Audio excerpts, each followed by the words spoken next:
One quick tip to beat addiction. I want you to just do these 3 steps. And the amazing thing is you can start right now. Step number 1 on how to actually start beating an addiction or bad habit is the goal. The goal, let's just give an example. Quitting smoking. So obviously the goal is to quit smoking. Bada bing, bada boom, easy enough. Step number 2, the system. The steps needed to get you to that goal. Seems easy enough. For most of us, we have always thought about the goal and maybe a few steps.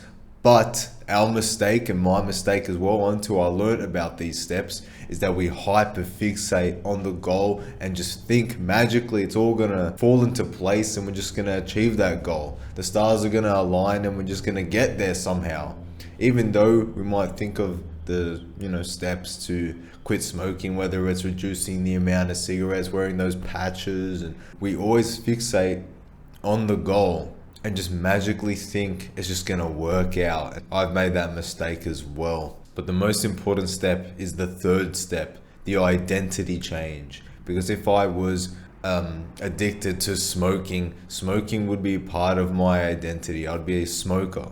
We use language that signifies just how it's ingrained in our lives. We have to be more aware of how these habits, good or bad, are in our lives and how they've become a part of us. Because it's not only we just do it all the time, it's also part of who we are, and you have to be aware of that. For step number 3, the identity change, in order to actually change and stick with the change instead of relapsing and relapsing over and over again and just not being able to quit. You don't know why you can't stop this habit. It's just so hard and it's so frustrating.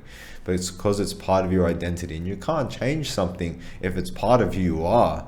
So you have to mentally and be aware and mentally change and remove it from your identity. So with smoking, we'll drop a scenario. So you're out and about and someone offers you a cigarette and you're trying to quit. You would say something like, "Oh no, thank you, I'm trying to quit." It's a small change, but if you do the identity change, you would answer like this. Someone hands you a cigarette, "Oh no, thanks, I don't smoke." It's such a small thing, but it's paramount. It's so important. I can't stress it enough of how important that difference is, of just this different language used, which signifies that it's not part of your identity at all. And that is the defining thing on how to actually change and stick with that change. And that goes for any bad habit, any addiction, and it can also work in the opposite effect of actually building good, positive habits and sticking to those. So it works both ways. Like, comment, subscribe for more videos like this, and I'll see you guys in the next one. Peace.